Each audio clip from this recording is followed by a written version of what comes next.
Saudara-saudara, ayat ini adalah ayat yang dipakai saudara-saudara untuk, saya mungkin harus menyebutkan di sini, untuk kemudian membuat banyak, tidak sedikit orang-orang Kristen yang kemudian beralih dari iman Kristen kepada iman yang lain.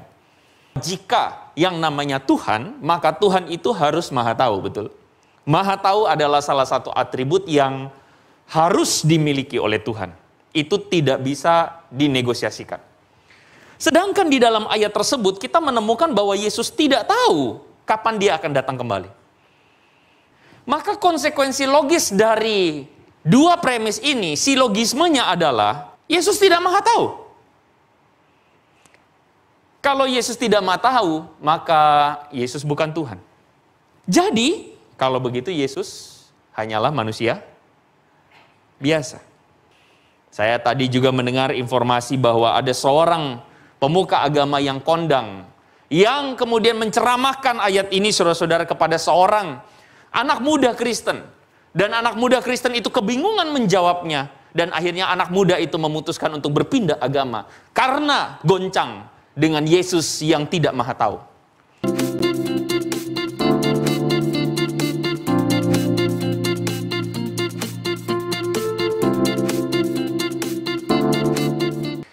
Mengapa Yesus tidak maha tahu? Saudara, ketika saudara menyaksikan topik ini atau saudara membaca topik ini, mungkin sebagian dari saudara langsung mengernyitkan dahi. Kenapa judul ini aneh? Mengapa Yesus tidak maha tahu? Beberapa waktu yang lalu saudara ketika selesai berkhotbah, tanpa diduga-duga, saudara, saya biasanya selesai berkhotbah, berdoa, lalu saya bersiap untuk pulang, saudara. Tapi kemudian pada hari itu, saudara, datanglah 3 anak muda, 2 orang pemudi dengan 1 orang pemuda yang tiba-tiba menghampiri saya lalu mengatakan, sorry kok boleh minta foto bareng. Wih, saya tidak biasa saudara-saudara ya, soalnya saya biasa difoto di majalah internasional begitu saudara ya. Oh enggak bercanda, internasional flora dan fauna. enggak saudara. Saya cukup kaget juga karena mereka minta foto dan oke. Terus kemudian mereka memperkenalkan diri, kok kita subscriber Koko dari YouTube. Oh oke, baiklah ya. Saya cukup syok dan saya bertanya sama mereka, kenapa kalian bisa ada di sini? Iya, karena mereka cari informasi saya sedang berkhotbah di mana. Jadi mereka datang, saudara-saudara.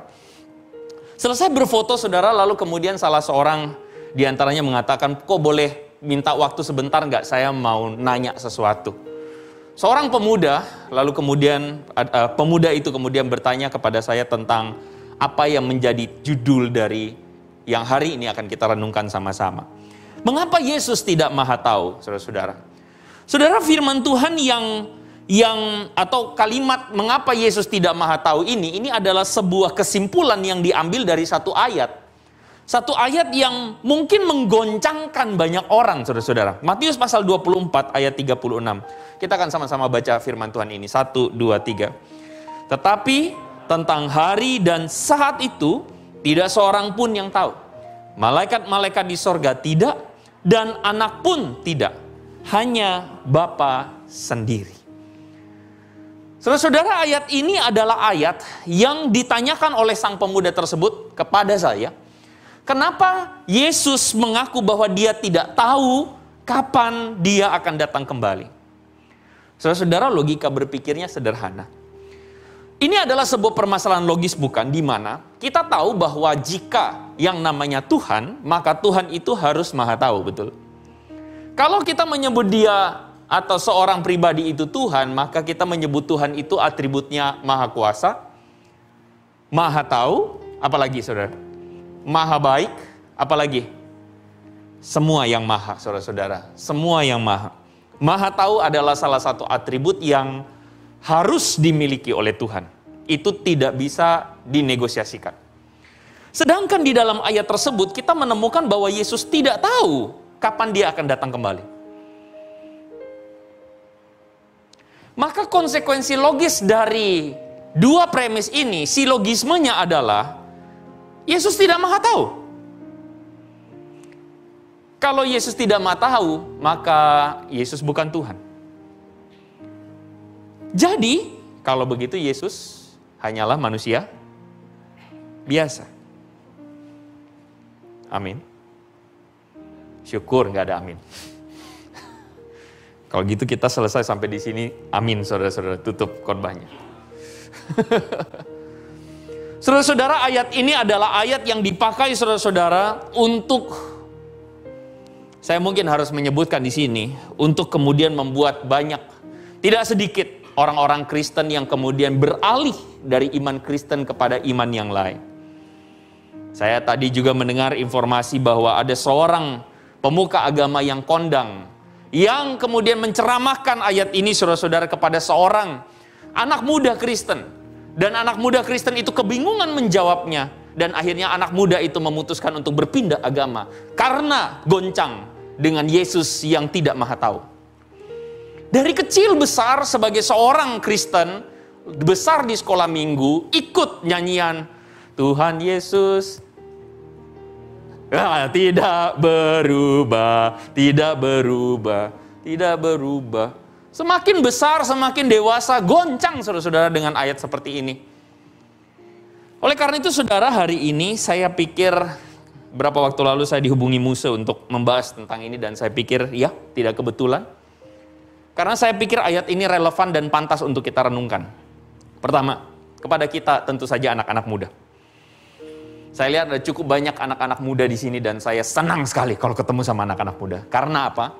Karena saya tahu bahwa ini adalah kelompok yang kritis. Kelompok yang mempertanyakan segala sesuatu. Kelompok yang bahkan kalau bisa dalam bahasa filsafatnya mendekonstruksi iman. Dan saya adalah seorang yang senang mendekonstruksi sesuatu. Saya suka mempertanyakan sesuatu. Saya suka. Karena menurut saya segala sesuatu harus dipertanyakan.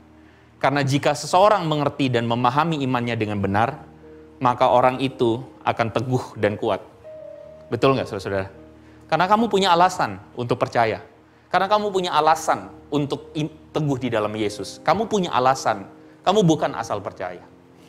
Yang kedua, saya yakin sebagian dari saudara adalah orang tua di sini yang punya anak. Anak, entahkah anak saudara masih kecil, ataukah anak saudara sudah remaja.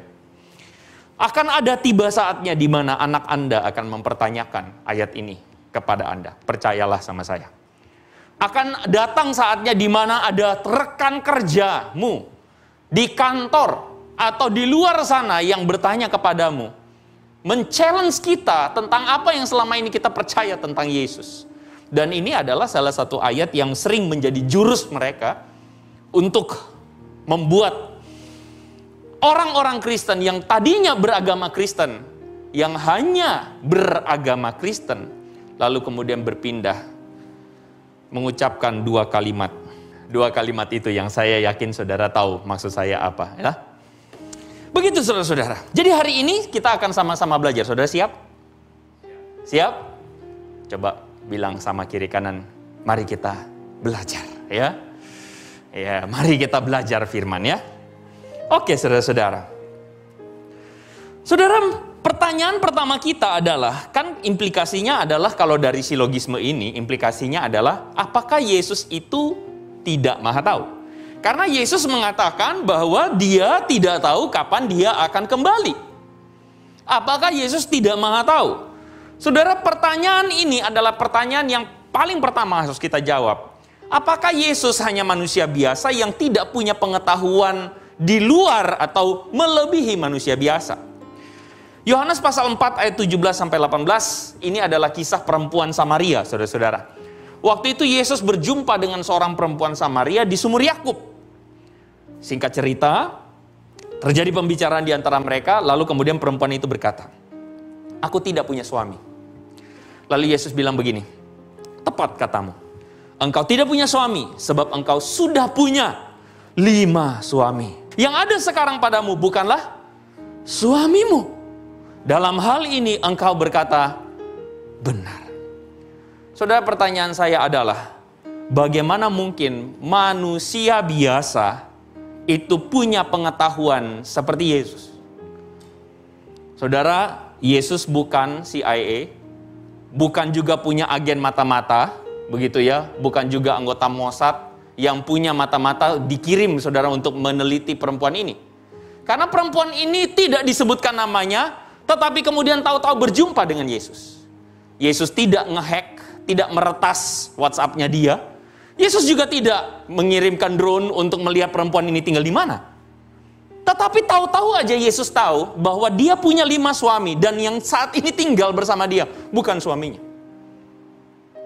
Maka jika kesimpulan tadi kita pertahankan Yesus adalah manusia biasa, melalui peristiwa ini kita harus bertanya lagi, apakah memang benar Yesus manusia biasa? Dia punya pengetahuan yang melebihi manusia biasa. Yang kedua, di dalam Matius pasal 16 ayat 21, Yesus mengatakan kepada para muridnya, dia mengatakan begini, sejak saat itu dia bilang bahwa dia harus pergi ke Yerusalem, menanggung penderitaan dari pihak tua-tua, imam kepala, ahli Taurat, lalu dibunuh dan dibangkitkan pada hari yang ketiga. Yesus sedang berbicara tentang masa depan.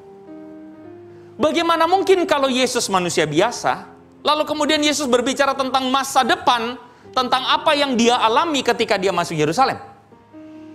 Dia bahkan telah mengatakan bahwa dia akan menanggung banyak penderitaan. Bukan cuma itu, dia akan dibunuh, bahkan dia telah berbicara tentang kebangkitannya pada hari ketiga. Saudara, hari itu Yesus belum bangkit ya. Tapi Yesus sudah mengatakan dia akan bangkit pada hari ketiga. Kalau Yesus manusia biasa, bagaimana mungkin dia bisa tahu masa depan? Saudara mungkin bertanya, jangan-jangan Yesus ada hubungannya dengan Mama Lauren? Oh, tentu saja tidak. Saya sangat yakin, saudara-saudara. Yesus bukan, saya mau ngomong Bambang Pamungkas, siapa sih? Ki Gendeng. Ya sudah, itu saudara ya. Saya nggak ingat dan nggak butuh kita ingat-ingat namanya, saudara. Yesus bukan dukun dan Yesus bukan cenayang, tetapi dia tahu masa depan. Dia mengerti masa depan. Dia mengerti kepada siapa dia berbicara. Dia tahu latar belakangnya. Ketika dia berjumpa dengan salah satu muridnya, Nathanael misalnya, dia tahu siapa Nathanael. Dia tahu semua orang. Dia punya pengetahuan yang lebih daripada itu. Saudara, dari sini kita bisa ambil sebuah kesimpulan bahwa kalau orang berkata bahwa Yesus tidak maha tahu, kayaknya susah. Karena begitu banyak kejadian menunjukkan bahwa Yesus banyak tahu, bahkan tahu melebihi manusia biasa. Kejadian ketiga, Lukas pasal 8. Kejadian ini adalah waktu itu Yesus menyembuhkan seorang perempuan yang sakit pendarahan 12 tahun. Waktu itu saudara, Yesus dalam kerumunan, lalu kemudian orang banyak mengerumuni dia. Datanglah seorang perempuan yang telah sakit pendarahan 12 tahun. Perempuan itu berpikir, asalkan aku pegang jubahnya, maka aku akan sembuh. Dan perempuan itu melakukan, saudara. Dia cari jubah Yesus, dia pegang, saudara-saudara, persis kayak, saya bayangkan tiba-tiba Justin Bieber gitu ya, saya nggak tahu. Ya pokoknya Yesus lah saudara ya. Dipegang jubahnya, langsung tiba-tiba perempuan itu sembuh. Saudara, firman Tuhan mengatakan, perempuan itu maju mendekati Yesus, menjamah jubahnya, dan berhentilah pendarahannya. Perhatikan ini, lalu kata Yesus, siapa yang menjamah aku? Menarik ya. Saya mau tanya sama saudara, jika Yesus bisa tahu tentang latar belakang perempuan Samaria yang punya 5 suami itu, yang kedua, jika Yesus tahu masa depan, bahwa apa yang terjadi pada dia akan mati, disalib, dan bangkit pada hari ketiga, exactly the same, maka apakah Yesus tidak tahu siapa perempuan atau siapa yang menjamah jubahnya?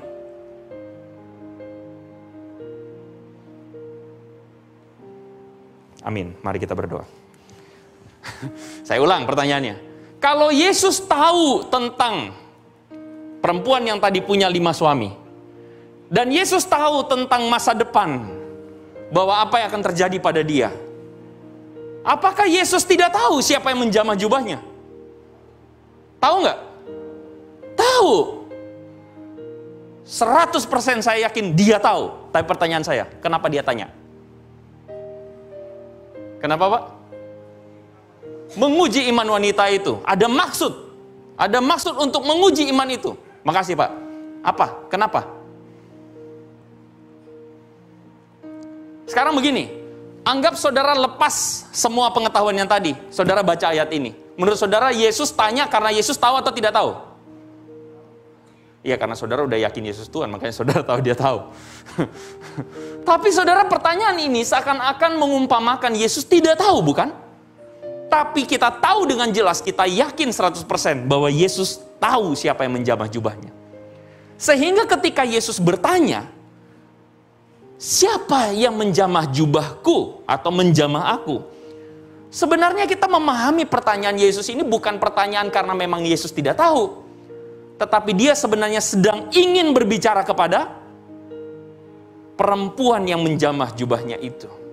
Jadi ada maksud atau yang kita sebut sebagai sebuah pertanyaan atau bahasa retorika yang Yesus lakukan. Saudara, dalam perjanjian baru terutama pengajaran-pengajaran Yesus, perkataan-perkataan Yesus, saudara akan menemukan terlalu banyak Yesus menggunakan bahasa-bahasa retoris. Bahasa retorika. Contohnya saudara dalam Matius 18. Yesus mengatakan, kalau tanganmu itu menyesatkan engkau, penggal. Kalau matamu menyesatkan engkau, cungkil. Lebih baik kamu masuk dengan mata satu di dalam sorga daripada kamu dicampakkan di dalam api dengan dua mata. Saudara, apakah pertanyaan saya? Apakah ajaran Yesus ini kita lakukan secara secara literal? Kalau memang ajaran ini kita lakukan secara literal, hampir semua kita laki-laki kita cungkil mata kita semua. Betul nggak? Iya kan? Kalau pengajaran Yesus ini literal, saudara-saudara, maka kita potong kaki kita. Kenapa? Karena hari Minggu malas ke gereja. Kita nggak mengarahkan langkah kita ke rumah Tuhan, kan gitu? Kita lebih mengarahkan kaki kita ke mall. Sampai di mall, potong kaki semua. Begitu kan? Kalau pengajaran Yesus ini literal, maka tangan kita potong semua. Tapi kita tahu bahwa pengajaran Yesus ini tidak dimaksudkan untuk literal. Ini namanya retorika. Maksud Yesus sebenarnya ada makna yang mau disampaikan. Maksudnya apa? Hati-hati gunakan tanganmu. Nah itu. Hati-hati gunakan matamu. Itu maksudnya. Jadi kita harus menjadi orang-orang Kristen yang menjaga hati, menjaga tangan, menjaga mata. Itu maksudnya. Tidak bermaksud untuk menyatakan beneran dipotong. Jadi ketika dikatakan Yesus bertanya sekali lagi, siapa yang jamah jubahku? Yesus itu lagi, seperti yang tadi Bapak itu bilang, Yesus itu lagi mau berkomunikasi dengan perempuan itu. Makanya dia bertanya, siapa yang jamah jubahku? Bukan karena dia tidak tahu. Amin. Makanya saudara, kita kembali kepada ayat yang tadi. Ketika ayat tadi mengatakan, Yesus bilang mengenai waktu dan saatnya tidak ada yang tahu. Tapi malaikat di sorga juga tidak. Anak pun tidak, hanya Bapa sendiri yang tahu. Saudara, jawaban atau statement dari Yesus ini harus kita pahami secara retoris. Karena saya sangat yakin beribu-ribu persen bahwa Yesus sang anak Allah tahu.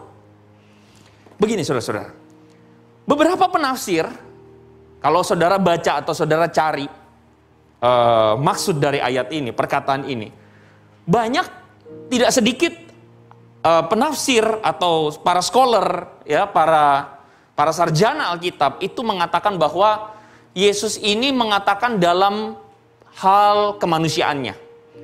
Jadi Yesus adalah Allah yang berinkarnasi, Allah yang membatasi diri. Saudara bisa temukan dalam Filipi pasal 2, di mana dikatakan bahwa ia yang dalam kesetaraannya dengan Allah tidak mempertahankan kesetaraan itu, tetapi mengosongkan diri.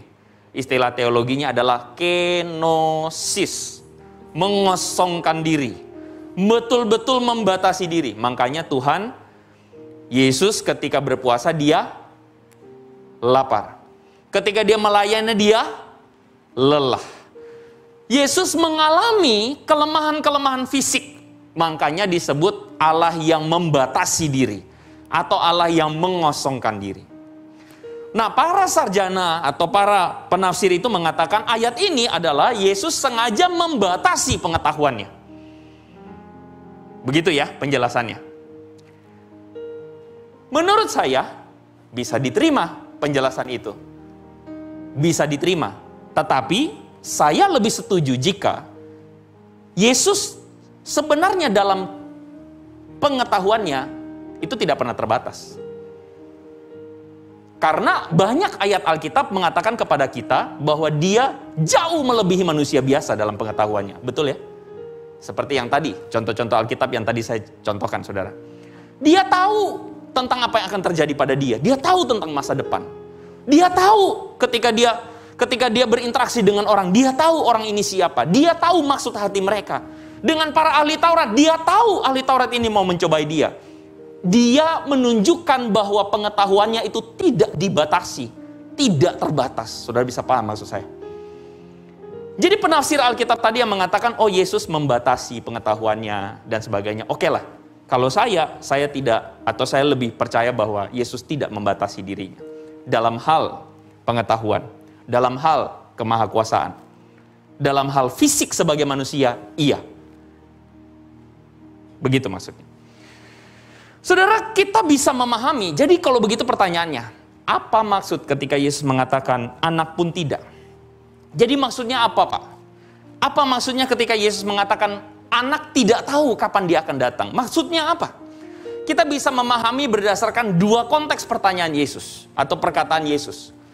Makanya saudara, berbicara tentang konteks itu penting. Kenapa? Begini. Saudara, saya sering kali mengulang atau berkata sebagai seorang yang cukup punya pengalaman berapologet, saudara-saudara. Saya menemukan terlalu banyak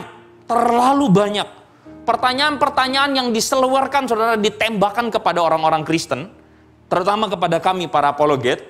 Pertanyaan-pertanyaan yang sebenarnya itu pertanyaan yang tidak bisa kita jawab hanya 1-2 kalimat. Kenapa? Karena kita harus menjelaskan konteks. Orang yang biasanya cuma mau jawaban simple, ini ya, saya ngomong ya. Orang yang cuma mau jawaban simple atau jawaban yang penting, jawabannya ada, itu adalah orang yang menurut saya pada akhirnya akan berakhir pindah agama. Karena ada agama yang mau kasih jawaban simple saja. Jawaban yang gampang. Saudara, saya percaya bahwa kekristenan itu menuntut kita untuk mengenal Allah. Gini deh ribet. Saudara, ada gebetan? Ya pasti pernah suka seseorang lah ya, amin. Ya dong, apalagi yang menikah, masa nggak pernah suka seseorang ya. Pasanganmu itu kau pernah suka kan, saudara-saudara ya. Waktu saudara menyukai seseorang, saya mau tanya, apakah ada di antara saudara yang tidak mau tahu dia itu siapa? Kalau ada, angkat tangan, saya mau belajar, saya mau tahu itu. Itu makhluk langka, saudara ya. Kalau yang namanya kita lagi suka seseorang atau mau ngegebet seseorang, kita tuh pasti mau tahu segala sesuatu tentang dia. Setuju? Kepo sekepo-keponya, amin? Iya nggak? Kita mau tahu keluarganya bagaimana, kita mau tahu pendidikannya gimana, bahkan kita mau tahu dia udah makan atau belum. Udah makan atau belum, mandi atau belum, kan gitu kan ya? Udah buang air belum gitu. Bahkan sampai yang nggak tahu mau tanya apa, kita tanya aja kan gitu. Karena kita mau tahu. Amin. Mengisi pembicaraan dan mau tahu. Saudara, beragama yang benar adalah membuat seseorang itu mau tahu tentang imannya. Amin, apa benar? Kalau ada orang Kristen yang tidak mau tahu tentang imannya, saya bertanya, itu beriman atau tidak? Kalau ada orang Kristen yang pergi ke gereja tapi tidak mau tahu tentang firman, saya bertanya, itu beneran mau pergi gereja atau tidak? Amin. Kalau kita mau tahu sesuatu, Saudara biasakan satu hal, ketika saudara baca ayat, maka saudara harus gali konteks, karena ayat itu punya konteks. Konteks itu apa sih? Konteksnya begini, contoh paling mudah.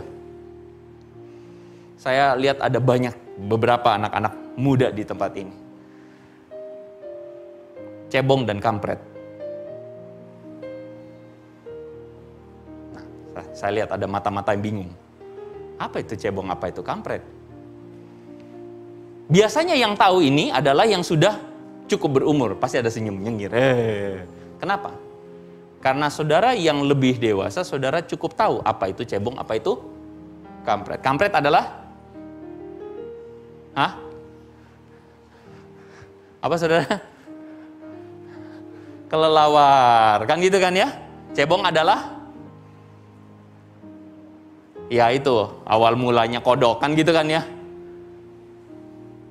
Tapi ketika saya ngomong cebong sama kampret, jujur sama saya, saudara langsung berpikir apa? Politik, pilpres. Tapi anak-anak muda kita belum tentu loh tahu. Betul nggak? Saya pernah berkhotbah di salah satu sekolah Kristen yang terkenal di Jakarta. Saya ngomong cebong sama kampret, gak tahu mereka. Saya sampai bingung, loh kalian gak tahu? Iya gak tahu. Kalian ngapain aja? Tapi mereka gak tahu, seriusan. Saudara, itu istilah cebong dan kampret yang cuman berselisih 10 tahun, 20 tahun. Orang udah gak ngerti. Ini khotbah ini direkam di YouTube ya. Saudara, saya jamin direkam 50 tahun lagi ditonton sama anak cucu kita. Mereka berpikir bahwa saya ini lagi cerita tentang dunia hewan-hewanan. Saudara paham maksud saya? Itu namanya konteks. Memahami Alkitab harus pakai konteks. Jangan asal comot Alkitab. Nah itulah yang dilakukan oleh beberapa polemikus yang menyerang kekristenan. Kerjaannya cuman ambil ayat, tembak, ambil ayat, tembak, ambil ayat, tembak. Salah satunya ayat ini. Diambil, ditembak ke kita. Tapi tidak mau tahu sebenarnya konteksnya apa. Jelasin sama mereka, syukur-syukur mau dengar. Puji Tuhan kalau mau dengar. Nah, biasanya mereka cuma mau ngomong tapi tidak mau dengar. Tujuannya ya menggoyangkan kita orang Kristen. Nah karena itu sebenarnya penting buat kita untuk mengerti konteks. Saya ajak saudara melihat konteksnya. Kepala saudara udah panas belum? Belum ya? Puji Tuhan ya. AC-nya lumayan baik ya. Puji Tuhan ya. Saya mengajak saudara melihat konteksnya. Pertama, konteks dari perkataan Yesus itu ada pada Yesus ngomong tentang Daniel. Itu pertama. Yang kedua, tentang Nuh. Jadi, sebelum perkataan di ayat 16 itu, saudara-saudara, sebelumnya Yesus ngomong tentang Daniel. Sesudah ayat 16, saudara akan melihat Yesus ngomong tentang Nuh.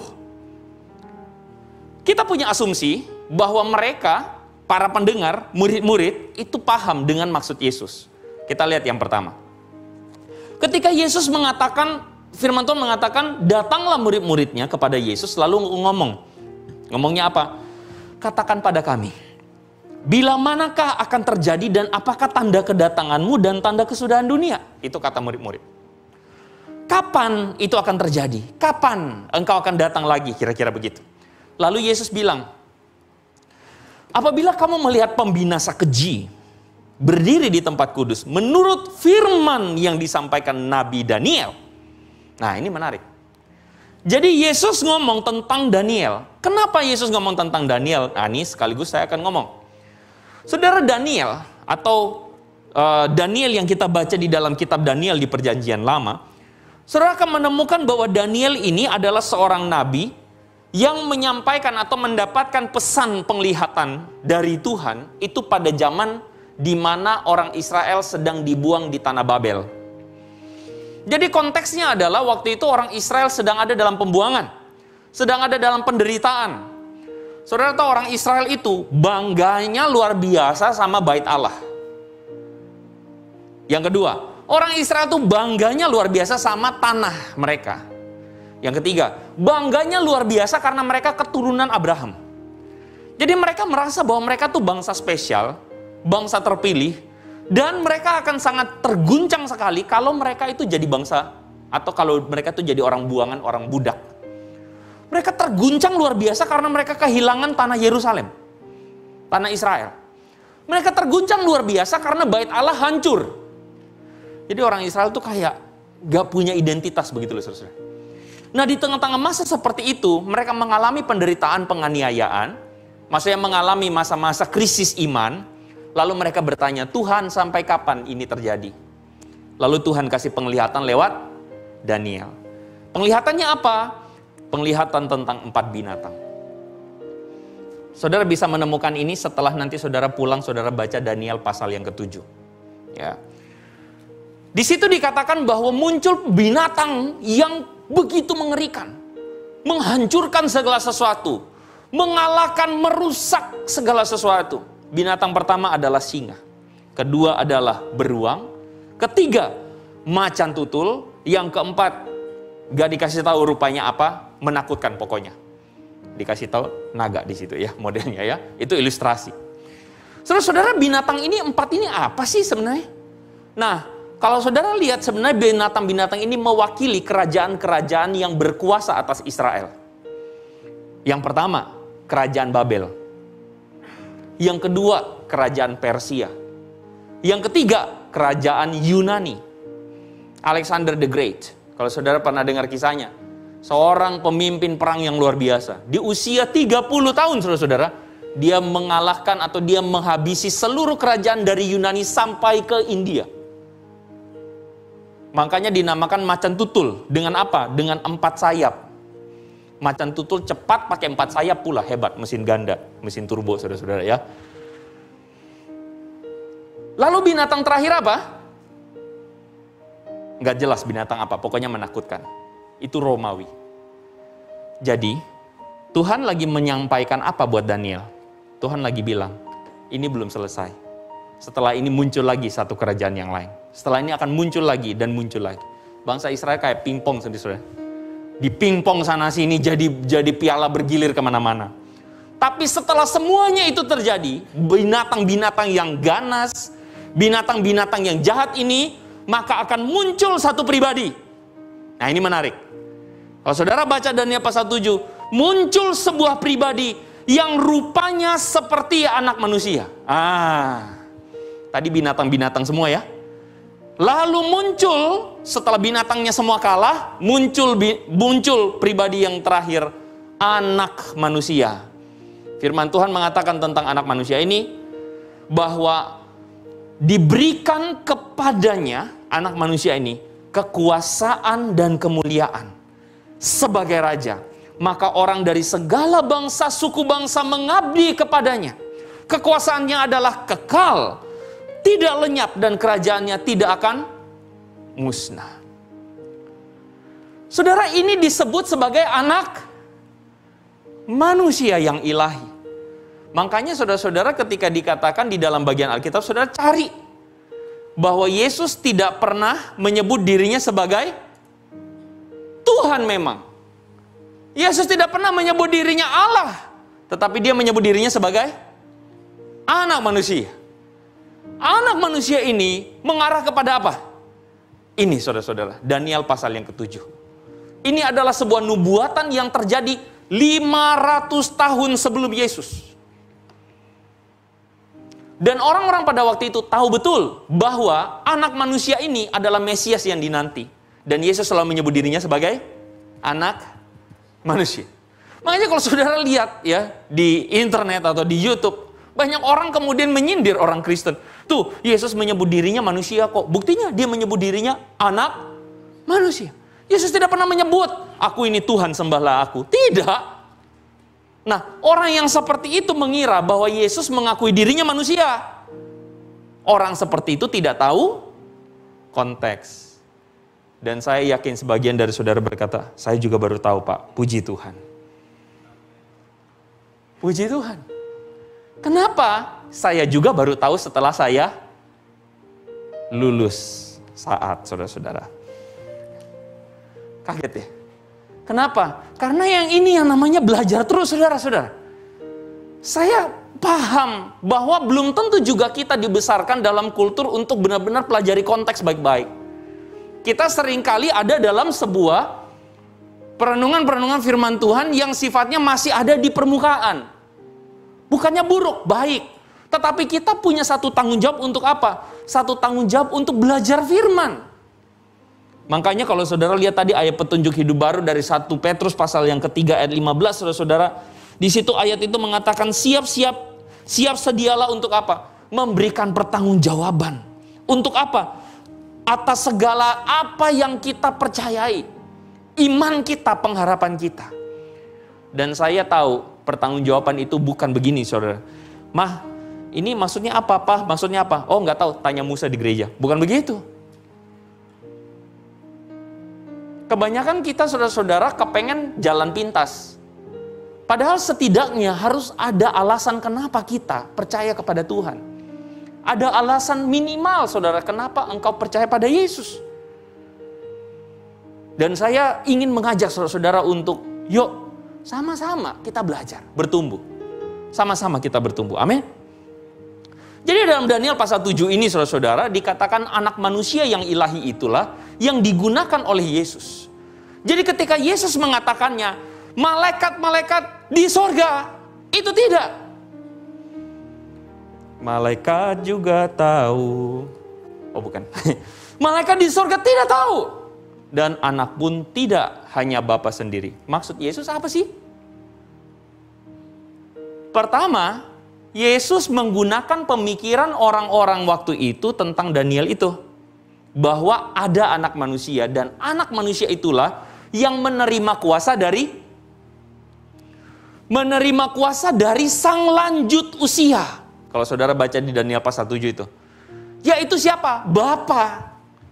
Jadi Bapalah yang punya otoritas memberikan otoritas itu kepada anak manusia. Apa? Pemerintahan sebagai raja. Kekal. Tidak akan runtuh. Seluruh suku bangsa datang menyembah dia. Siapa yang kasih? Bapa yang kasih.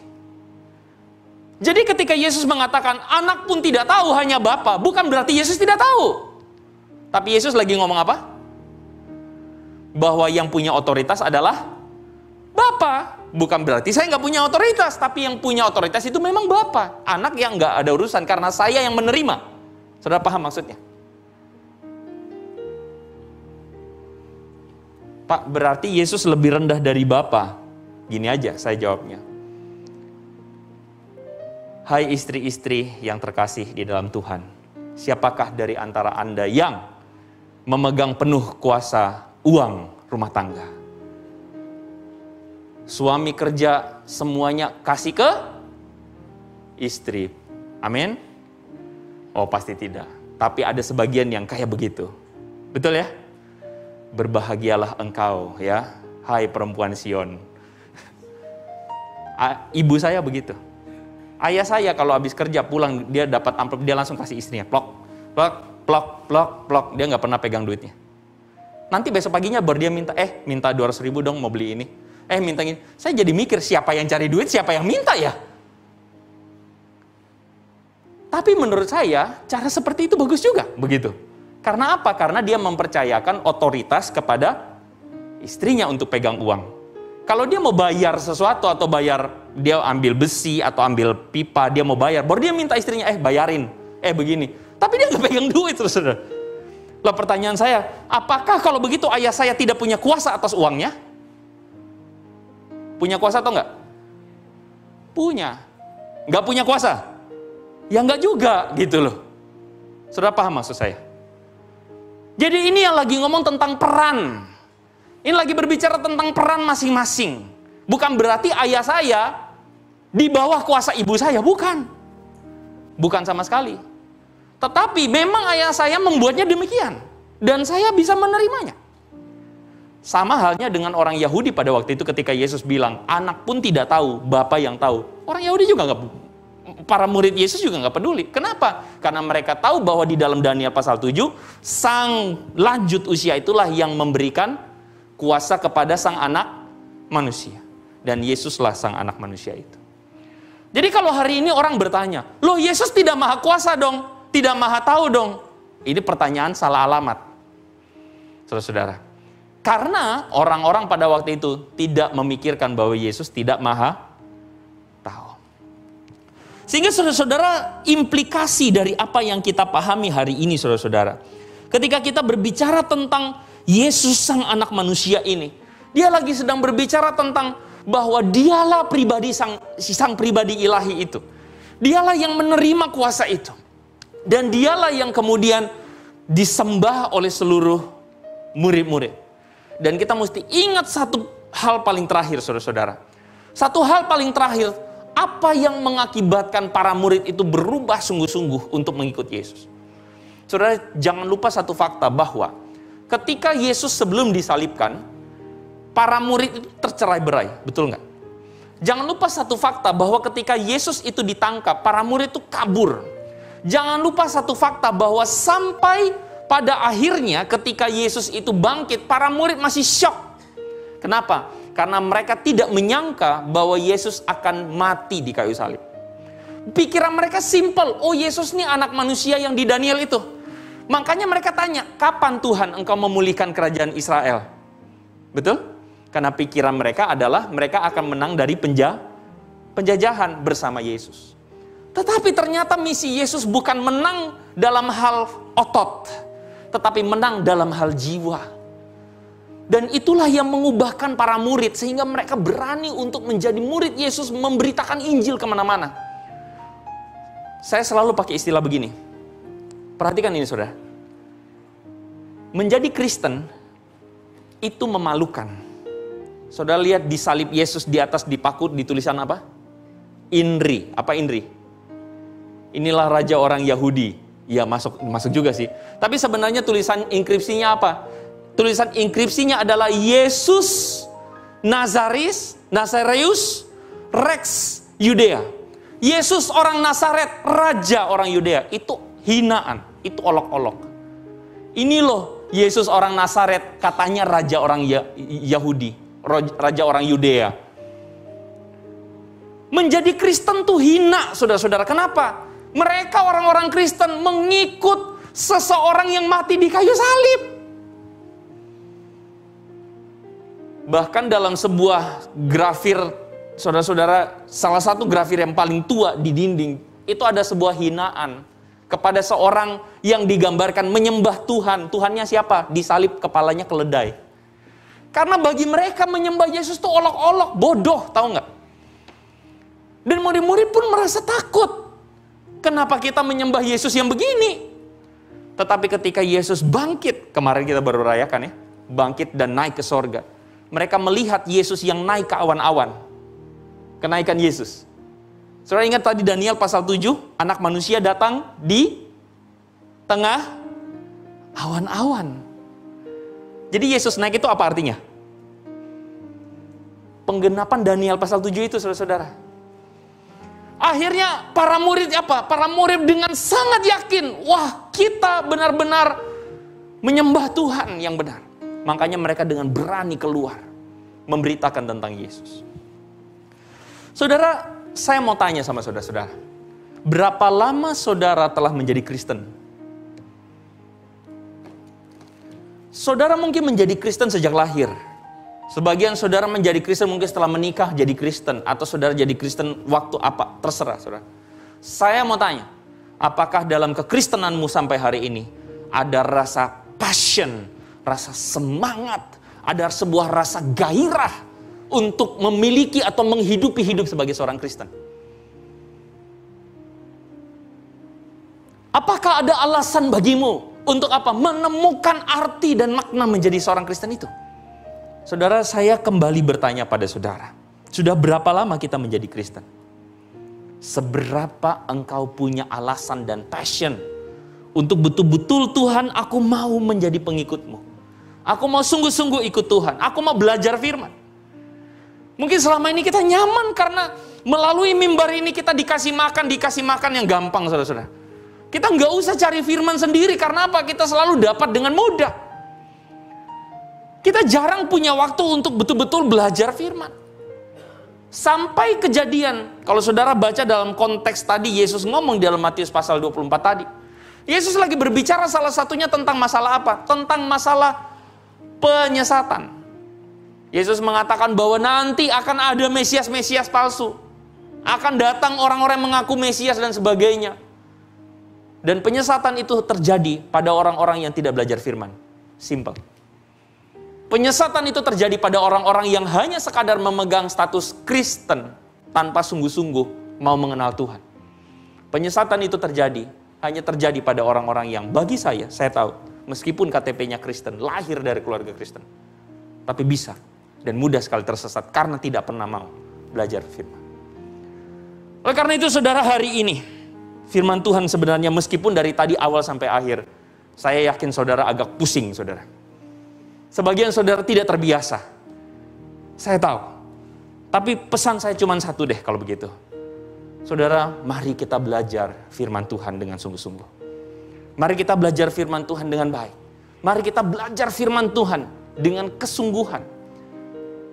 Program-program gereja saudara yang ada adalah program-program yang ingin membawa kita bertumbuh. Supaya kita bukan hanya sekadar menjadi orang-orang yang memegang nama Kristen. Tapi kita betul-betul menjadi orang-orang Kristen yang bertumbuh, saudara-saudara. Semoga Tuhan boleh menolong kita setia sampai akhir. Mari kita berdoa.